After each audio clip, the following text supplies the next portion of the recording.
For some riders, one TT race and one TT bike just isn't enough. They'll take a twin to start, a 600 for main, and 1,000 for pudding. What could be sweeter?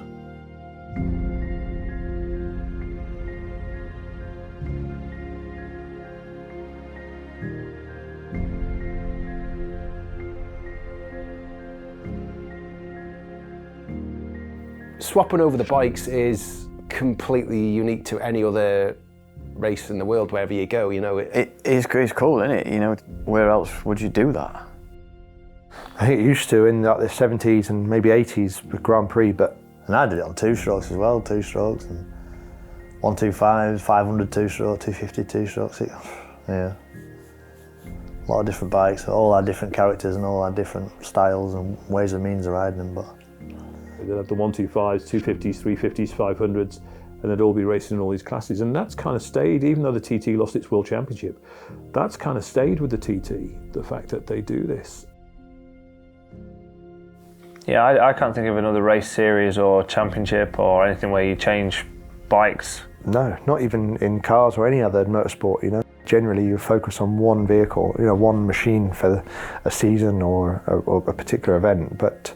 You know, I've jumped on the same night, I've been on a super sport bike, a super bike, a super stock bike, a 600 and electric bike in one night, and your mind's just mashed. You get off the bike, you're like... Pfft. And they're all quite different, even the superbike and stocker, which is the closest to, they're still miles apart. They're so different to ride. Yeah, it's quite unique in that way to swap, and 1 minute you're on a 220 horsepower super bike, then you're on a, you know, half the power super sport 600, which is totally different. That doesn't really happen now in any level of motorsport, certainly not in MotoGP. Rarely in the British Championship do you see people going from one bike to the next. But at the TT, most of the top guys will certainly ride 2 bikes, sometimes 3 bikes, sometimes 4 bikes. I don't understand all that.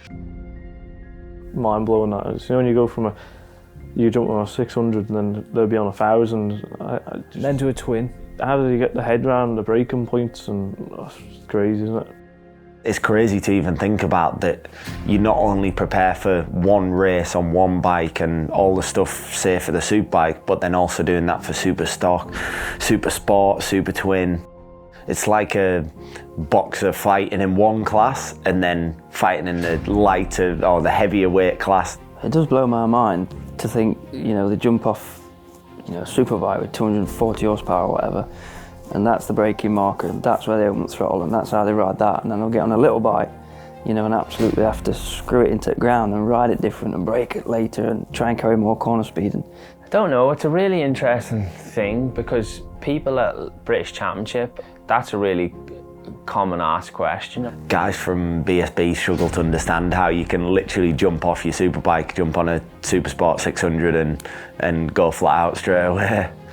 Yeah, it's a completely different dynamic, particularly in practice. You literally jump off one bike and onto the next bike and off you go again. to adjust like that, you know, and they're doing it in practice, aren't they? Jump off of one thing, jump on another, they've got different settings, different tyres, different fuel load. There's so much going on, you know, different throttle maps. It's so difficult and it's impossible to get it absolutely right. You can't just jump on one and ride 100%. Because they're all different, the braking markers are different, the way they steer and turn's different, but it's really, really hard. You know, it goes on and on and on, and they've got to process that and send it, you know, because they're qualifying. So, you know, they're not going out for a Sunday ride, they're absolutely hammering it. And then they give the feedback on each bike to the team, so they can set it up. And that is incredibly impressive. You know, that is another unique thing about TT. You won't get that anywhere else. It is hard, but there's no choice, is there? You have to do it. You know, it's not like, oh, hang on a minute, I'm just going to, you know, ease myself into this. It's just, you got now, you're flat out down braille on a 600. Do you know if someone says you have to do something, well, you've not really got an input or a say, do you? It's either you do it or you don't do it. There's no like, oh, half do it. You either get on and crack on and make it work, or else you're not going to win anything. It's a mental thing, but yeah, again, everybody just sort of adapts and does it. But I think if you can ride a motorbike, you can ride a motorbike, whatever you sort of need to jump on, whether it just be a small bike or a big bike, you can sort of adapt to suit yourself. You've no choice here. If you don't, it's not going to work for you. You have to be able to adapt from bike to bike. So a lot of the boys now, because they ride motorbikes all the time, all different types of motorbikes, they can just jump from bike to bike, really. A lap is a lap is a lap, isn't it? Different lines, different gearing, different braking markers, and a different level of blur. Same hedges, but different hedges. Same stage and same actors, but a totally different script.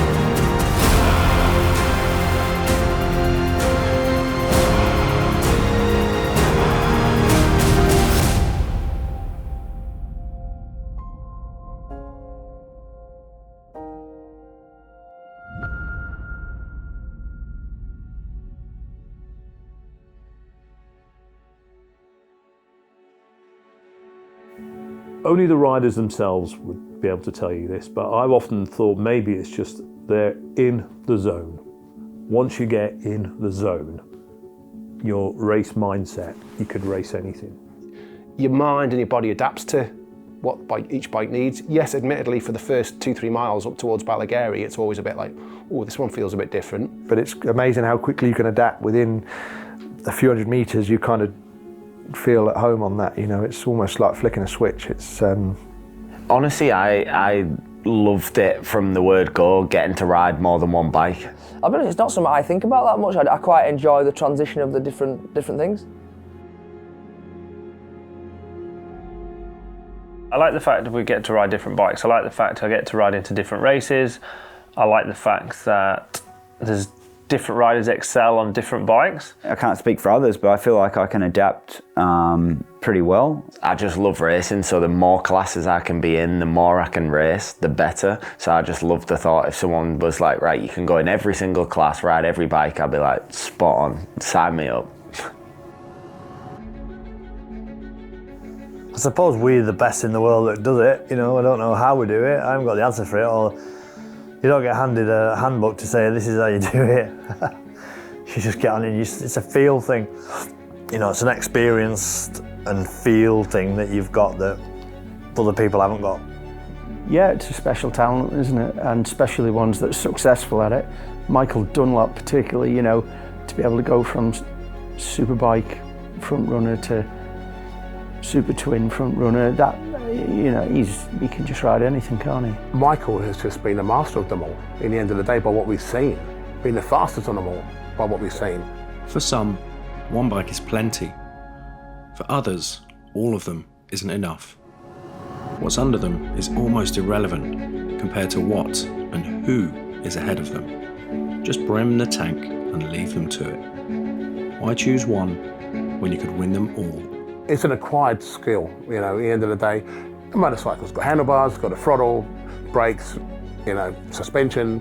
They're all on a bike with the 2 wheels and an engine. It's all the same process, exactly the same, just trying to go as fast as you can, as fast around the corners as possible. And you just ride it to its ability, and that's what he does. He rides them to its extreme ability at the end of the day.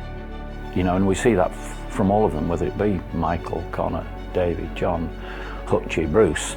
I think if you're that talented, you can ride anything. If your physique is suited to them smaller bikes as well as the bigger bike, then you've cracked it.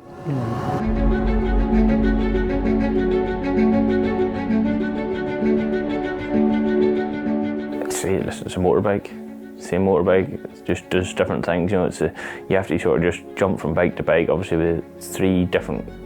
Technically, well, there's 4 classes, but 3 different types of motorbike. You get 650, 600, and then 1000. My biggest thing has been jumping from manufacturer to manufacturer. Maybe we have 2 or 3 different manufacturers, which makes it hard because stuff doesn't correspond over to the other one. But look, that's just the game. That's the thing about the TT. Mostly any other domestic championship You know, you have a bike, you ride that class, you do that class all year. Where TT, you do the class, then do another class, then do another class. So it's definitely, it's a different way of getting on, that's for sure.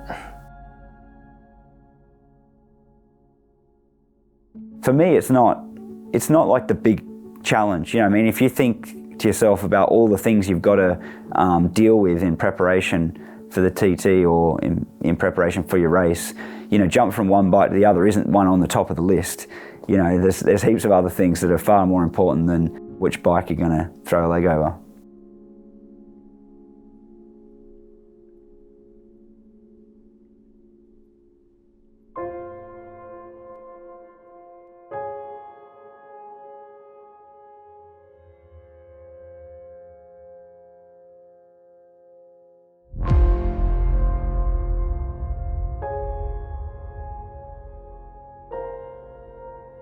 How do you even begin to prepare, and what else matters?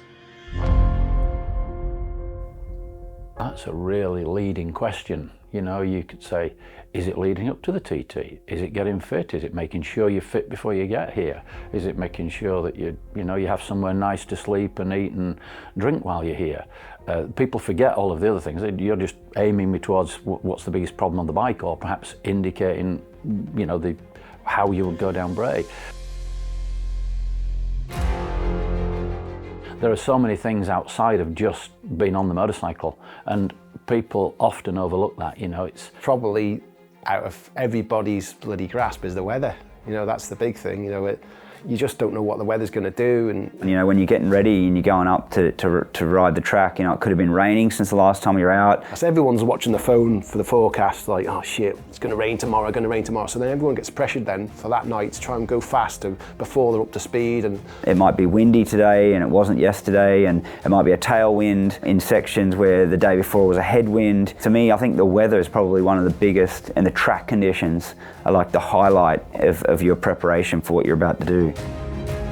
When it's a bit damp, I don't like that. I hate it. If there's any sort of dampness in the air or the track's damp, it just puts me off. I really struggle to overcome that. It's just nature really, because you've got the sunshine. You know, even when it's a nice day, the sun's your enemy. You know, the fucking enemy, the sun's in your eyes. And when these guys are going through in such a way, it's problematic. It's strobing and sometimes it's shadowing. You can't see where you're going. In their head, they kind of know where they are, but you still need to know where you are.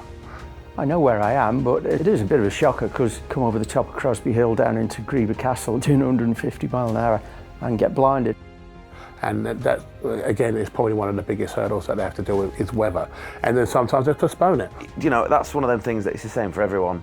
You know, you just got to go with the flow. If a session's cancelled, it's not like they're riding around and you're not. It's just take it in your stride and it is what it is. No, just accept it and that's it. The physical aspect of competing at the TT is very prominent. It's such a long event. The levels of fitness they need, the fact that you're racing from effectively Liverpool to London on a motorway, you know, in one race. Incredible, really. But with that comes the mental challenge as well. They're the two big things, for sure. Stay mentally strong enough to bloody really want to push hard at the front, you know, and at that level. That's the biggest obstacle, mental strength. If you've had a particularly poor start to the week or something, you might want to give your rider a cuddle, you might want to go out for tea. I think in modern terms now they call it team building, or I call it giving somebody a love. Making sure you're 100% focused. You have to be 100% focused. Big concentration levels from everyone, not just the rider, but the guy getting the tyres changed, the guy building the engines, the whole thing. It's intense. You know, your body and your mind gets tired here. You will break down. You know, it's one of those things. Again, short circuits, not often you break down. Or you might get stuck out on the track somewhere and get a lift back and. Things break around here that don't break anywhere else. It's just the vibrations, the speed, the duress that goes on it, and you know. My 650 Norton broke down at Bluff and I'm driving somebody else's Triumph through the villages, flat out like a lunatic to get back. Stories and stuff of getting back from borrowing motocross bikes on the mountain and sticking that in the bog and then getting back into a car and people giving you lifts, and I know you literally want to do is just get back to fix it, to get back out again for the next practice session. So just beg, steal and borrow to get back here to get out on your spare bike. And that's stuff that what people never understand as well. Like the Isle of Man's like the pinnacle of need and track time. You know, you get once a year to come and ride the circuit, and it's so long that you get 2 laps a day. It heightens the need for track time. Practice makes all the difference on how things work. You know, all of a sudden there's this urgency in I need another bike, you know, because I need to get more track time. So track time means everything, you know. It sort of changes the dynamics when you sort of dissect it. There are many obstacles during the week, and you've just got to help overcome each one of them. There's so many different things against you, so. The setup, something you've changed on the bike, is it going to make the bike better? Am I going to be able to brake better into that turn? Is it going to be more stable? Is it going to ride those bumps? You know, you'll hear guys saying, oh, it's all over the road, you know, she's wandering and she's shaking its head. Am I going to have to hang on for dear life for a few laps until we get this right? You know what I mean? Those short circuit tracks, the track opens at 9 o'clock and you're on the track at 9 and 2 seconds past 9, the green flag's going and the session's going. So, whereas here, that doesn't necessarily always happen. The TT just ambles along, doesn't it? Everything gets changed as it goes along. It's very rare it all just goes bang on time. You're just about to go out and oh no, we've got enough marshals, or there's a truck, there's a house on fire, we've got to put an ambulance on the track. Well, are we going, aren't we going? Are we going to push me back? Are we going to do this? Crazy shit happens here that doesn't happen anywhere else. And where in motorcycle racing do you see anything like that? You've got to have that in your mindset and be able to deal with that. That's maybe the difference between a good TT racer and a great TT racer, being able to deal with stuff like that, because it is something that happens every year.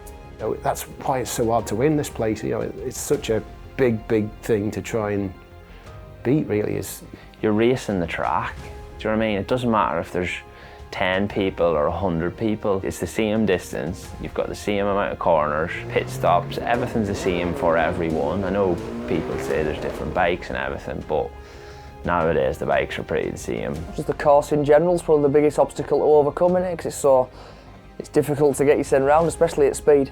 Yeah, the machines are animals, the weather's against you, the course is an animal. It's just everything, you know, and the TT is a true test of man and machine, and that's the thing of it. It's a test of you and the bike to its limits. It's different to everything else. It's beautiful, yeah, it's beautiful. It's amazing what the human body and brain can do. You know, you read books about amazing stuff that people have climbed mountains and endured injuries while they're doing it and things like that, but you come to TT and you're seeing that all around you every day for 2 weeks. And it's not necessarily the guys at the front. Anybody that gets themselves together to line up on that start line, whether it's on a sidecar, 1 bike or 5 bikes, it's just incredible.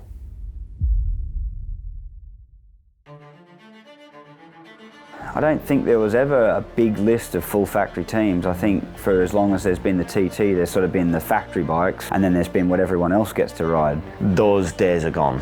I don't think you need the full factory, let's say. All the teams can get bikes that are good enough. Clive teams run, it's a bike shop in Batley, you know. Mr. P, can you give me a bike? Look at the track record. The BMW is probably as factory as anything. The bigger teams, obviously, more finances. And you know, again, it's money talks. We're just a bunch of mates going racing. I think probably one of the best teams in the paddock. You can hardly call that factory. Here at the TT, you can turn up as a privateer and compete.